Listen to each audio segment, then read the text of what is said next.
My name is Michael Potts, and I live on a Scepter 36-foot sailboat where I'm today.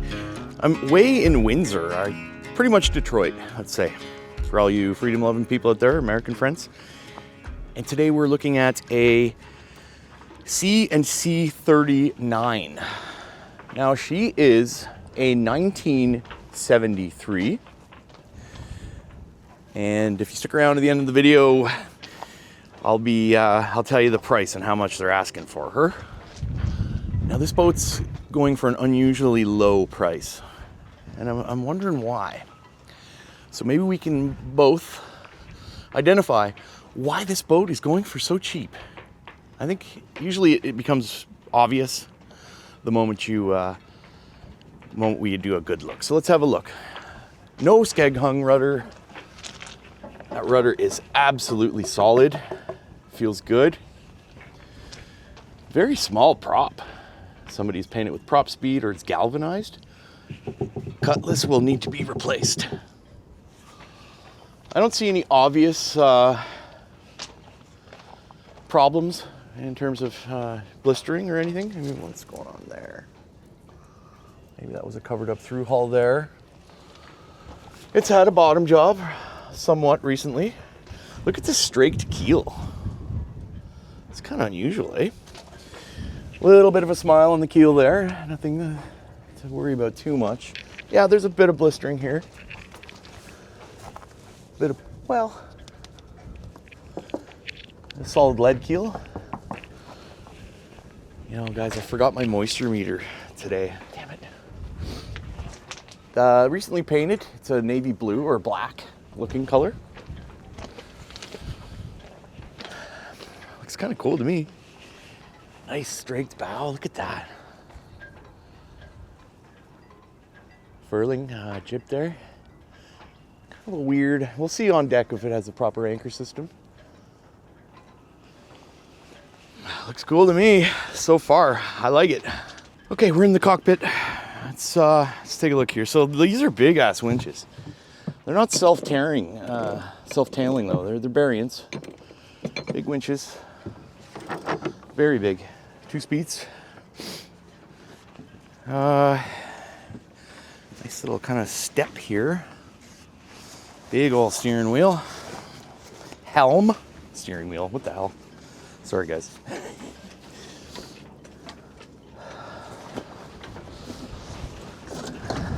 No compass. Ooh. No compass. And then there's a shitty... Oh, maybe the compass is just taken out. There probably is a compass. It's just not here. They took it out. Okay, so...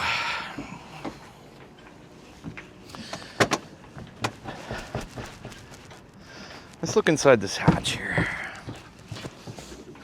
Is this a hatch? It's locked. It's okay. Alrighty. Well, she's the main sheet traveler. I don't like how it's here. I wish it was up there, and that can be changed. The paint job's, I mean, it's okay. Okay, there's your tracks. All lines lead aft. Bimini looks in good condition. And I'm assuming this is all you get. Maybe there's more, or maybe they've taken it down for the winter, probably. Remember, she's sitting out in the winter. I don't think she was covered up, so. Nice sail cover. Looks all right. Let's have a little peek at the quality. Why the sails are still on, I don't know. Oh, the sails look new. The sails look nice. Oh my. Dacron. Oh. Sort of like a weird clear vinyl sails. So I've been told this boat has been doing some racing. You know, her age is 1972. We'd have to ask when the next survey for the rigging is. Rod rigging, guys, just like my boat. Oh, and she's nice and tight. The deck feels super solid, guys. Super solid. I mean, I can tell. It feels, my decks are a little, not squishy, but It just feels solid. So no real anchor setup here. This is kind of weird. No locker. I wonder what that's about. I mean, there's area for chain. Yeah. Okay, so, oh, nice big chain. It's a 40-foot yacht, right? So, wow, okay. Definitely gonna have to put a windlass on her. I'll tell you, if you're going cruising, you don't want to be pulling up by a 40-foot yacht with by hand, believe me. I mean, I'm surprised. The deck space feels okay. There's a couple of areas we could touch up with paint. The mast feels nice and solid. The rod rigging's good. There's lots of space out on deck here. I like that. Oh, I'm excited to go downstairs and look at this thing. She looks pretty cool. I mean, I'd like to know if there was a bigger cockpit enclosure. It'd be cool to turn this into a hard dodger. The only thing is, guys, she's 1972, 73. They're starting to crack down on older boats. They really are. So, some marinas don't even accept boats previous to 2009. Anyway, whatever. We're going down to the Caribbean where there's no rules. We can do whatever the hell we want. All right, let's take a quick look at the. Ooh, that's loose. Oh, nice. I have these same instruments. They're sunburnt. That's a depth. That is wind. Oh, nice new Raymarine auto. Oh, it's an ST60, same one as mine, autopilot. Oh yeah, big time. It's easy to come up that if you want to come. There's the wind instrument. Okay, buddy, we're gonna go soon. I'll be a couple more minutes here. Thanks. All right, so let's go in. My dad's bugging me. You gotta love my dad. The guy's almost 80 years old. He drove 4 hours with me today. Love you, Dad. All right, so let's take a look down below. Oh, that's gonna need some grease. Oh yeah. 2 berths right immediately. Oh, that's horrible noise. 2 berths immediately. Big old berths. Double. You know what I mean? I could be down here, depending on what tack I'm on, I could be on whatever side and be tucked in against the hull and be all right. There's probably lots of storage down here. Look at that. Oh, there's the GPS map. Cool. Garmin, these are great. The old one button. Oh, yeah. The hatches look new. The galley looks kind of big. Look at that. Loving it. Big freezer here. And I guess this is another freezer. Is that right? No, it's just a storage area and cutting board. Now, I'm up here picking up a stove for Evie. So I would put the other stove here. Yeah, alcohol sucks. And I want an oven, so I like to make Scottish stew. These hatches seem newer. I'd assume it's dry in here. I don't see any major water damage anywhere. You can tell when a boat's gone through hell. And it looks to me like this boat may be raced. And yeah, I like how this would open up. You'd get lots of light, lots of wind coming through. This is cool, dude. Look, little crew area where you can sit and, hey, you want to grab me a beer? You know what I mean? Like right here.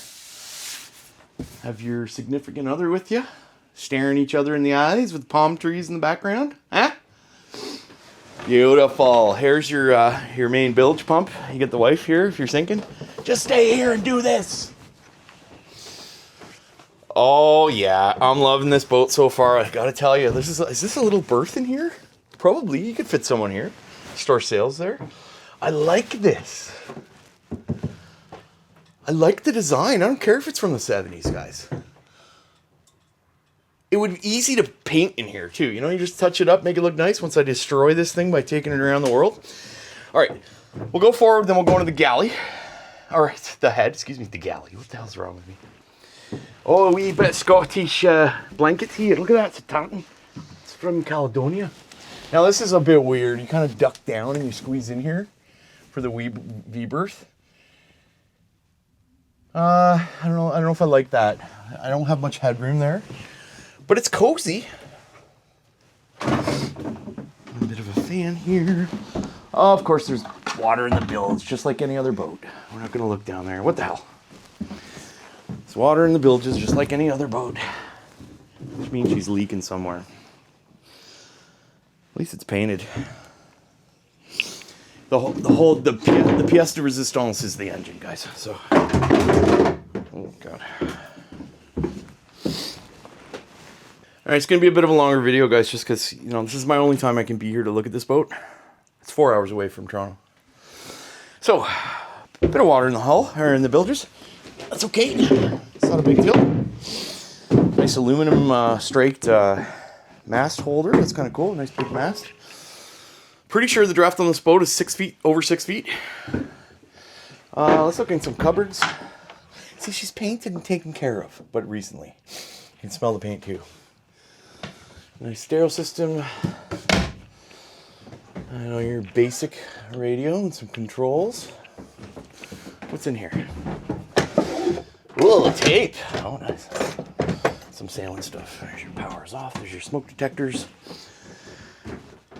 Okay, let's have a good look at the head. All right. Ooh. Yeah, so it's a shower in here too. There is a hatch that they got covered for some reason. I mean, it looks okay. This bulkhead seems okay. Looks okay. It is a detachable shower head. If you had to, you spray yourself down. I'm liking what I'm seeing. What's in this drawer? Oh, towels. And this gives you privacy, right? I have to put some sort of lock there. The captain would sleep in there. Me personally, I like to sleep midships. Where I like to sleep is midships. I don't know why. I'd probably be here. So, you guys are wondering, why are you looking at another boat? The reason is because my boat needs a lot of work, and by the time I spend the money on fixing it, I get pretty much what I have.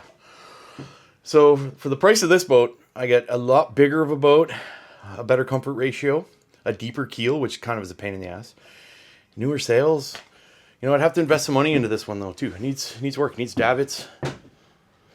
Got to be able to put a dinghy on the back there, right? Anyway, let's look at the engine. That's why we're here, okay? Let's look at the engine. Now, I don't know how this works, but okay. I like its simplicity, so far. You can tell it's well thought out and simple. This is why we're here, guys. Oh yeah, looks to me like a 2-cylinder 30 horsepower Yanmar with a nice Balmar computer controlled alternator. She looks in great condition. Look at this. I mean, this is what we're buying, okay? What's in here? Access. Look at that. Oh yeah. The engine's mint. You buy a boat, you buy an engine, and you get a boat with it. Man, it's so true. This engine, let's see. Oil looks new. He's put an oil change on it. Oh my God, no, shaky. I'm getting old. Just had coffee. It just looks, the engine looks nice, bud. Oh yeah. So I'm going to spend a minute and get the model number, etc., off this engine. I'll do a bunch of research there. She needs work. She needs things so we can go cruising. She needs a set of davits on the back with solar panels, a new set of batteries, and then a bunch of spare parts for this engine. A bunch. I'm talking new, say, starter, alternator, Fuel pump, water pump, fuel filters, all that shit, which it might be here. Fuel gauge. Liking it, guys. I'm liking it. All right, so the engine is a, looks to me, Milton, California, 2005. It's a 5YD XM1, a 3Y M30. There you go. 22.1 kilowatts. I like the fact that the engine is newer. Like, I'm looking at a new engine on my boat. It's like 12 grand, 8 grand, between 8 and 12 grand. And then what do I get? Still, there's lots of issues with my boat that I need to fix. So the next buyer doesn't have as many problems. But I want to go sailing, guys. Okay, there's a set of sails there. Let's put the engine cowling back on. We're done with the engine. All right, so let's see. What's in here? Okay, so it looks like this is the thing, guys. I mean, the sails are new. You can tell the guy. Oh yeah, well, yeah. These sails are okay. The ones that are on there are nice. I'll go through some of the equipment that's in the ad. You can tell she burned through her original interior, and someone's done somewhat of a refit. I mean, it's very basic. It's easy to clean, easy to keep clean. It's nice and big in here until you get to the end of the vessel here. But it's kind of cool in here. I mean, for having a woman here and doing what you need to do, there's no space in there, I'll tell you that much. So that's a big deal on sailboats. Women just hate that. So you'd be out here, right? At least you can, yeah, it'll work somehow. This probably turns into a bed here. And I'd put my stuff here and I'd do all my editing here. I could squeeze a squirrely in here. Put a little curtain here. So how many will she sleep? 1, 2, 3, 4, 5. If this goes down, 6, 7, 8, 9. So eight people. She sleeps 8. I like this boat. So what's in here? What's going on here? Just kitchen stuff. Oh, there's the freezer thingy. Compressor. I'm liking this boat. It's better condition than my boat.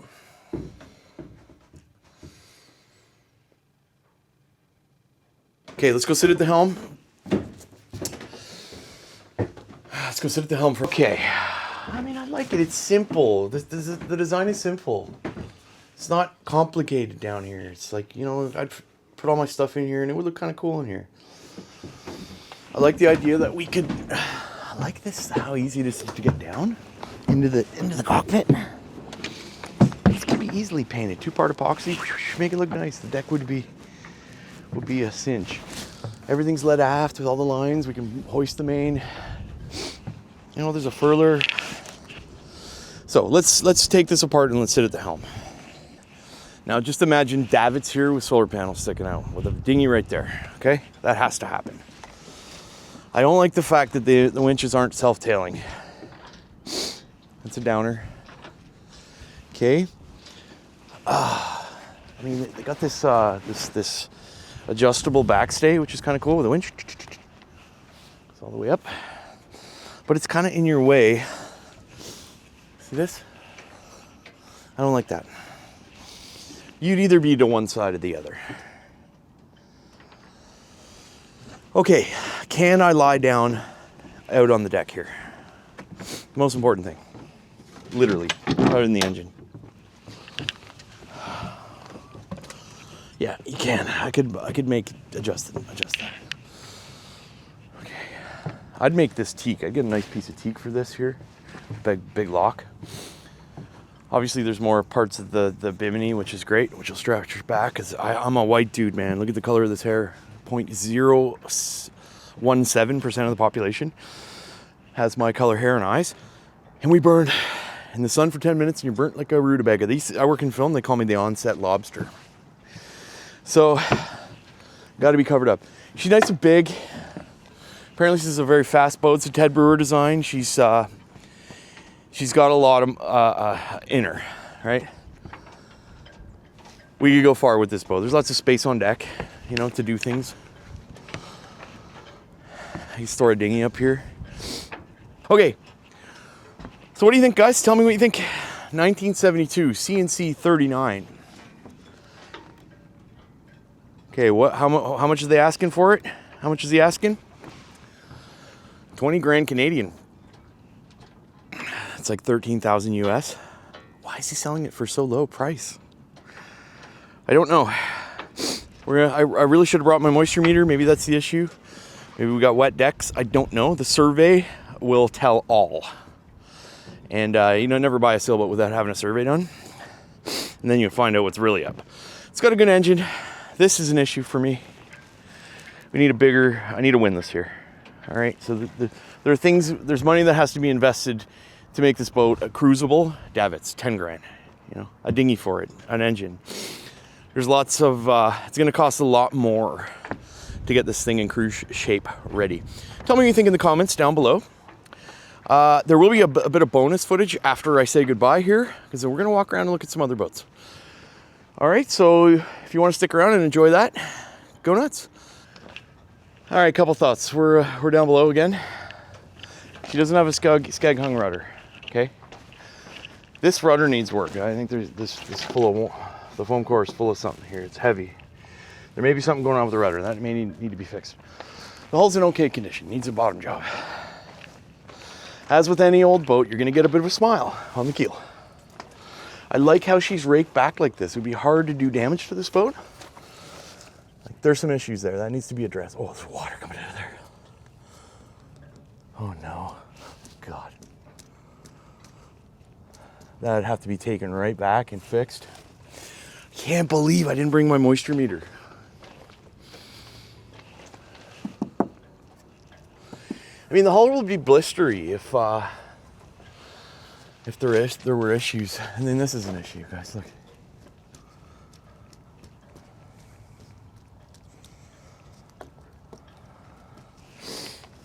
I can't believe I didn't bring my moisture meter. Dude.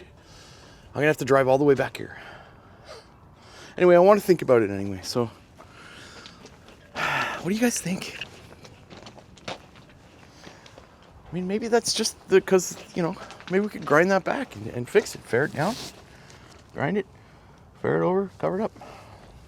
As long as this part of the hull's dry, we're good. Believe me, there's issues with my boat, I'll tell you that much. All right, so let me know what you think, guys, in the comments down below. I don't know. This is kind of cool.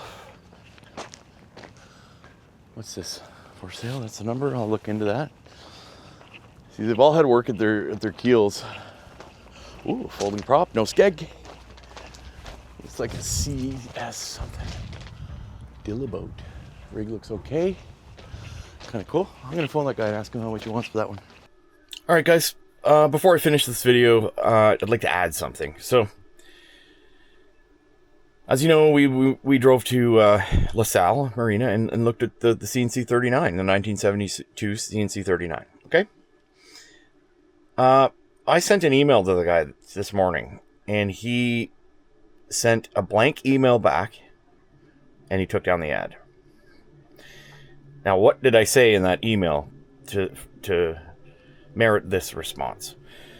I'm going to read what I wrote to him, and maybe this was a bad idea for me to do that. That's what I'm thinking right now, because I tore the boat apart, you know, thinking, hey man, this is what I saw. I was just kind of being honest. Anyway, this is what I said. I made it to the boat last night and had a good look. The key is back in its place, locked up, and the ladder stowed. I have a few questions. Is the compass in storage? Is there a compass? There was no compass on deck in the cockpit. How old is the Genoa in the sailbag midships on the starboard side? Is there a spinnaker? Are there any other sails? Looked to me like bilge water was making its way through the hull, out of the smile where the keel connects to the hull forward. Did you notice the bilge pumps running more than usual last time she was in the water?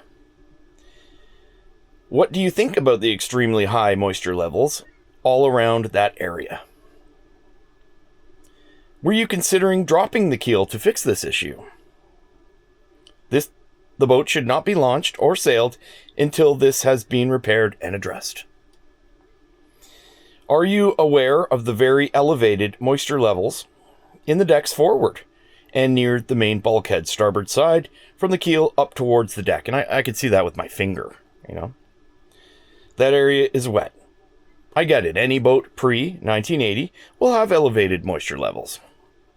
My concern is that in some areas it's extremely high. For some reason... Oh, there it is. Okay. There we go. The engine is in great shape for 22 years old. How many hours are on it? Is the main diesel tank iron or stainless? What is the capacity of the freshwater tank? Are there any spare parts in storage or anything else that I did not see? The rudder should be dropped as it's completely saturated with moisture, which is obvious. Were you aware of this? A vessel of this size and weight should have a windlass. Bringing in an anchor by hand could be reckless and dangerous in most anchoring situations. How were you previously addressing this issue? Speaking from the perspective of a single-handed sailor. These are my questions. I'm interested in making an offer. I see the ad says firm. Would you consider some negotiation here? Purchase would be dependent on a survey and sea trial. I could send a deposit until we get that done. Do you have a recent survey? Also, how long until your insurance requires the rig to be replaced? My insurance company already said no to insurancing this vessel. What insurance company are you currently using? I know that's a ton of questions, but I appreciate your time. Thank you, Michael Potts. Okay. And then you can see it's like he sent nothing back 1 hour ago. And if I go to the ad... Oh, it is still up. Oh, God. Looked like he took it down. Anyway, maybe I shouldn't have said that. But that's the reality. I mean, you know, it's an old boat, right? You got to expect these sort of things from old boats. I think that boat's equally in bad condition as mine is in terms of the hull. I think the keel needs to be dropped. I think the rudder needs to be dropped and some repairs made there. And some people will argue with me there.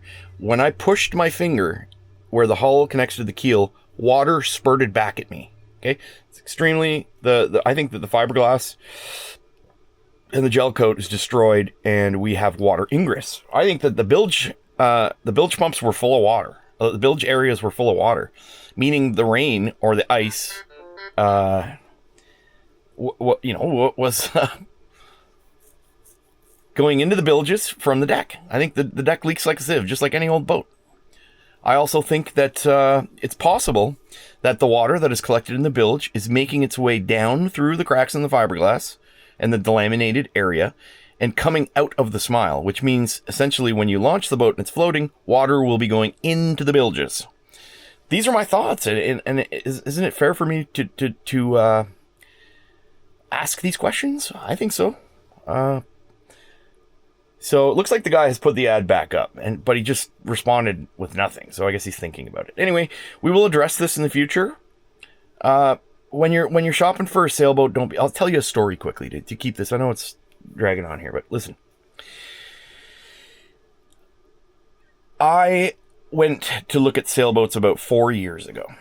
Okay, and I drove all the way out to Belleville to that marina, that horrible fucking marina that I lived in. There. It was the first time I was there. And a guy had one of these Hughes, a 1978 Hughes, one of these boats that come as a kit and you can make them. And I went to look at the boat because I didn't know about boats back then. And I just wanted to look at anything. And he was like, yeah, come have a look. I got there and it was disgusting. Engine was screwed. He'd lived in there like it's a bum or a crack addict had lived in there. It was horrible. Stunk like BO. And it was really bad. I asked the guy, I'm like, hey man, how much did you pay for this? You believe that he paid $13,000 for this boat? And I was like, hey man, I wouldn't pay $500 for this boat. And I saw the look on his face. And there was pitting all over the deck. It was out of the water at the time. It was horrible. and nowhere near worth 13 grand. So I think there are suckers out there who fall in love with these boats and think, oh, I want to get into sailing. And, you know, they get excited and drop a bunch of money on a boat that's worth nothing. You have to be careful when you're purchasing a boat, all right? You got to have a survey done, and you got to look at it realistically. Don't fall in love with the idea of sailing and the idea of living on a sailboat. Make sure you do your homework, and that's what I'm doing here. So we will see what happens. Let me know your thoughts in the comments down below. Captain Michael signing out.